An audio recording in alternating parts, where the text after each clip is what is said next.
When did you start? You went to school in Caballo, Yes, grade school, and where'd you go to high school? here in Jersey, And what year did you graduate? 1946. So you graduated with Pat Rocco. Yes, that's how come I know her. And Jackie. And Jackie, Yeah. and Jane Kane, and Ben, and Kenneth, and... Do Well, you we do you were ever a see lot, them but- anymore? Or? Yeah, we have a little get-together on everybody that's left. Tilly Candelari, it used to be Tilly Torres. Let's see, who else comes to ours? Well, first we started out with just people who had graduated in our class, but there weren't very many of us, so then we just said, well, anybody can come, you know, in the 40s. And since Bill Hopkins and Cheryl Lee were really good friends of Kenneth and Jackie, because they had that lodge out there, and they for a while they were partners in that, so they were really close. So they invited them to come, so they come, and so there's several more now that come. Lisa Greer came one time with my cousin Florence Bullock, so now she comes all the time, and now she brings Dolores and Diego. He graduated the next year. I think they graduated in 47, him and Lily, because they were just behind us. What was So at the school? We meet about every 2 months, and then we celebrate a birthday for those 2 months if anybody had a birthday. That's neat. Yeah, we still get together. Now, Daisy, when you were talking about going to school, when you were going to school at Caballo Elementary School, it was pretty small, and then you talked about how small the classes were. Yeah, there were only 2 or 3 in a class. According to this, it looks like there are more because there's a bunch of little kids. But I can remember in the first grade, there were 3 of us. 3 girls. And anyway, they were just small amounts, and they small. And it was was it first through what, high school or? Oh no. High school was always at Hot Springs. In one room was there wasn't kindergarten, but you could start. It happened that my cousin was teaching school one year there at Caballo, and so my sister was only 4, and she got to go because my cousin said, "Oh, I'll take care of her." So she got to start when I'm sure she learned a lot, but anyway. Well, she was 5 in November, so it wasn't very long until she was 5. But anyway, it was 1st, 2nd, 3rd, and 4th, and 5th. And then 6th, 7th, 8th, and 6th, 7th, and 8th was in the other room, because they were bigger. They took up more room, and the desks were bigger. So, but we all had recess at the same time, and we all ate at the same time. Everybody took their lunch. What'd you do at recess? We played games.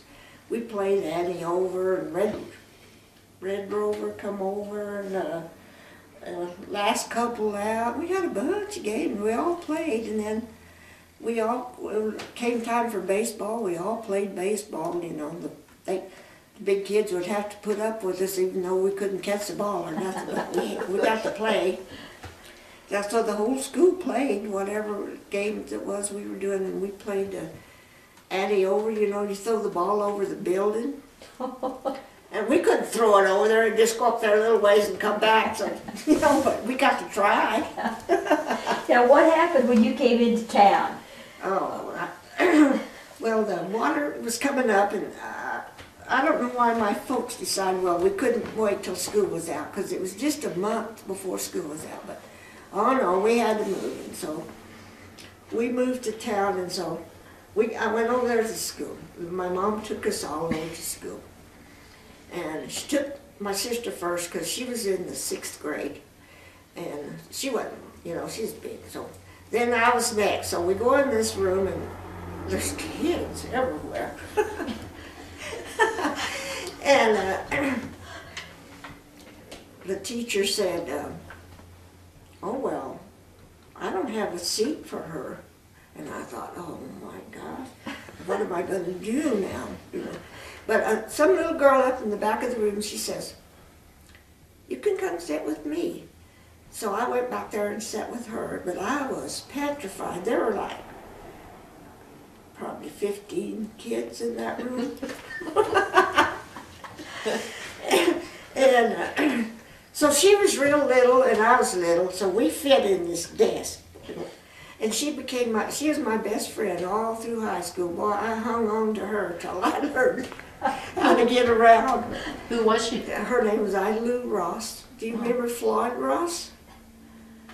He had been, he was like 2 grades ahead of us. He was 2 grades ahead of us in high school, I know. And he joined the Navy. Anyway, and that was the only 2 kids that were Floyd and Ida Lou. And anyway, I was just scared. But now over here in Hot Springs, they had a cement thing. Cement, we had never seen cement. And you didn't have to worry about getting the ball over the building. Yeah, no, they didn't even know how to play any of those games, and I knew all that. And how far did you move from one school to the other? Was it what, 8 miles, 9 miles, and? Oh, well, let's see. Our house here in town, my dad had this house built in town. It was right across from where the old high school is now. That building right across there where they got a park. Oh, He built that house for us. So, oh, we thought we were in heaven for sure. We had water in the house, and there's a bathroom in the house. And my goodness, and electric lights. It was so bright, you know. It just had everything. And when you lived in Caballo, you didn't have any of those. No, you went out to the pump and pump to get the water and packed it in the house. I carried lots of buckets in the house. But my dad had a really hard time finding a job. They didn't need any cowboys up here in Hot Springs. So he finally got a job as night watchman they were building the courthouse. So he was night watchman there. And of course my mother was a nurse, so she could get a job easy. But so she worked at Virginia Ann Hospital, which was where Dr. Leslie was, and that was named after his daughter, Virginia Ann.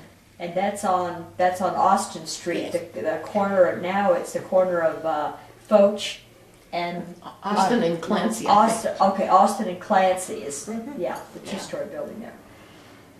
Then later on the sisters bought it from him, and then it was just St. Ann's, not Virginia Ann's anymore, it was St. Ann's. And then they built the hospital up on the hill, and then it was still St. Ann's up there until they sold out and it became Sierra Vista. Now, were your children born here? Yeah. And what are the names of your children? Stephen Bradford is my oldest son, and he was born at Virginia Ann Hospital. And my daughter Mary Jo was born there, and then Clyde Walter was born up at the new hospital. It had just been opened a little while when he was born there, and my son Jade Morgan was born at Sierra Vista. And they all grew up here in Sierra County. And where are they now? Steve lives in Buckeye, Arizona, and works for Air Products. It's a specialized oxygen and air that they have to use in the MRI machines and the CAT scans, and Motorola uses a lot. It's high tech. It has to be pure air. Mm-hmm. And he's worked there for quite a while, and he's married and has grown-up kids. And my daughter, Mary Jo Fall, everybody knows her. Everybody in this town knows her, and she knows everybody. She works for Sierra Salt and Water Conservation. And my son Clyde lives in Edgewood, and he drove a truck for years, because that's what my job returned. After we left the ranch, he drove a truck, and so he taught my son Clyde to drive, so he drove a truck for years. But right now he's working for, it's kind of like a parts service, and they have a contract with out there at Rio Rancho, what's that big company? Intel? Intel. And they sell all kinds of little parts like washers and connectors, pipes, anything that pipes and stuff. And that's where he's working now. He had injured his eye and got where he wasn't supposed to be driving a truck anymore with just one eye, so I worried about him. He wasn't supposed to do a lot of things, and he just did everything that he wasn't supposed to. He wasn't supposed to ever be able to shoot. He wasn't supposed to. It happened when he was just 9 years old. And he wasn't supposed to play sports or anything. But anyway, he didn't let it stop him anyway. So anyway, I was glad when he stopped driving that truck. But he had mirrors fixed so he could just see with just one eye. You know, he'd just look around different ways when he was driving. And he never had an accident ever. But anyway, my youngest son got leukemia and died in 2002. So he had two small children, 8 and 6. So, but I don't see them there. His wife remarried and they live in San Antonio, Texas, so I never see them anymore. But I have 7 grandkids. And you've had grandsons that have been in Iraq and Iran, right? I mean, Iraq and Afghanistan. Yeah. And so. Mary Jo's 2 oldest boys are both in the Marines, and Dick went first to Kuwait, and then back, and he went to Iraq twice. And then Ben joined the Marines, because their dad was a Marine, and he went to Iraq when it was really, really bad, because he's a Marine. He's one of these gun-ho Marine guys, boy. Good for him. You don't mess with him. And then he went to Afghanistan. So they're both back, and they both have good jobs. And That's they great. bought them a house, and they live up there by San Antonio. And they got them a little ranch going up there, and they're just doing really good. Well, that's great. So they came back to the valley, right? And another generation. So. Yeah, she's got 2 more boys just coming along now, and they're 8th and 9th graders. She's busy. Yep. Well, we thank you for this interview. And how are we doing? Well, thank you for having me. Oh, it was great, Daisy. We just learned so much. So, anything you'd like to ask us? When are you going to turn the camera off? Turn that